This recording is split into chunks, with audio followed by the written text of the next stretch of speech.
میرے خدا اور شیطان دونوں سے اچھے مراسم ہیں، بوقت ضرورت دونوں میرے کام آتے ہیں۔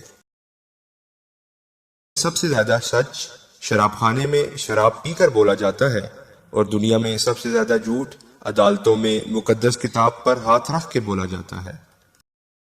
عورت کا دوسرا نام اپنے خاوند کی ہر بات کو شک کی نظر سے دیکھنا ہے۔ کبھی بدصورت نہیں ہوتی۔ جب تک دنیا میں عورت، شراب اور پھول موجود ہیں، مرد ضرور بہکیں گے۔ بہکا ہوا مرد عورت، شراب اور پھول سے زیادہ خوبصورت ہوتا ہے۔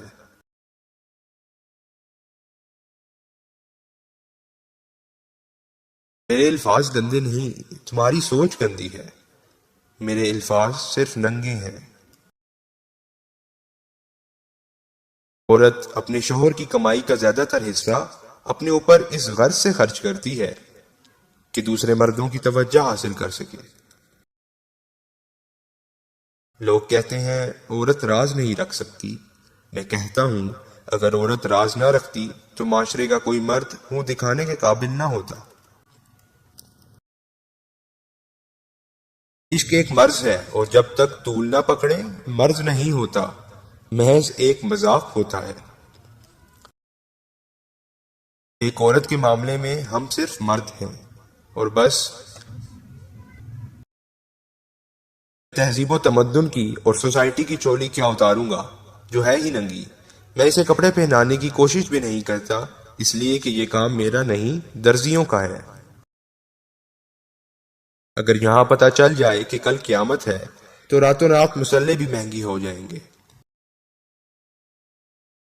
ہر عورت ویشیا نہیں ہوتی، لیکن ہر ویشیا عورت ہوتی ہے۔ اس بات کو ہمیشہ یاد رکھنا چاہیے۔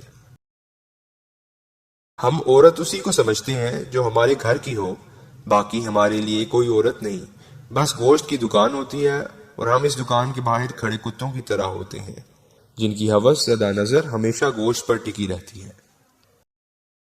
میں نے محبت میں عورت سے بڑا بے وقوف نہیں دیکھا۔ اکثر ایسے لوگوں کو اپنا سمجھ بیٹھتی ہے جو خود اپنے بھی نہیں ہوتے۔ میرے شہر کے معززین کو میرے شہر کی طوائفوں سے بہتر کوئی نہیں جانتا۔ تم نے کبھی محبت کی ہو تو جانو، محبت اداسی کا دوسرا نام ہے۔ میری تحریر میں کوئی نقص نہیں۔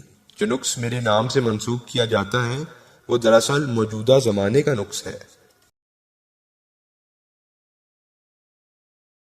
مرد کا دل عمرو عیار کی زنبیل کی طرح ہوتا ہے، ہزاروں عورتیں اس میں سما جائیں پھر بھی گنجائش باقی رہتی ہے۔ بونو کے شہر میں قد آور انسان کو یہ کہہ کر قتل کر دیا جاتا ہے کہ ہمارے دروازے چھوٹے ہیں۔ انسان کو مارنا کچھ نہیں، لیکن اس کی فطرت کو ہلاک کرنا بہت بڑا ظلم ہے۔ ہر حسین چیز انسان کے دل میں اپنی وقت پیدا کر دیتی ہے، خواہ انسان غیر تربیت یافتہ ہی کیوں نہ ہو۔ ہمارے اس معاشرے میں جسم بیچنے والی عورت کو طوائف، جبکہ اس کے خریدار کو حاجی صاحب کہہ کر پکارا جاتا ہے۔ سگریٹ پینے سے عورت کے بھی پھیپھڑے ہی خراب ہوتے ہیں، کردار نہیں۔ جو محبت کے معاملے میں بانجھ ہوں، ایسے لوگ واقعی ہمدردی کے قابل ہیں۔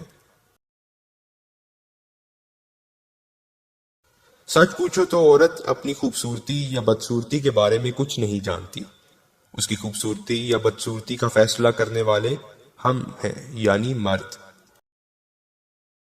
کئی مرتبہ کہہ چکا ہوں کہ انسان کی ہر وقت اصلاح ہو سکتی ہے، اس لیے کہ اس میں نیکی کا جوہر کبھی فنا نہیں ہو سکتا۔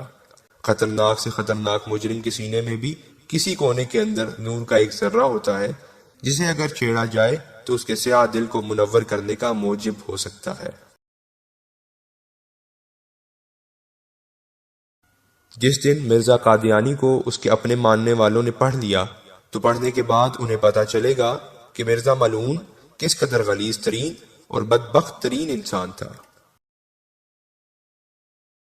کہانی تو خدا لکھتا ہے، منٹو تو اس نے اپنی کہانی کے متعلق خود کہا تھا کہ بس آخری فقرہ لکھتا ہے۔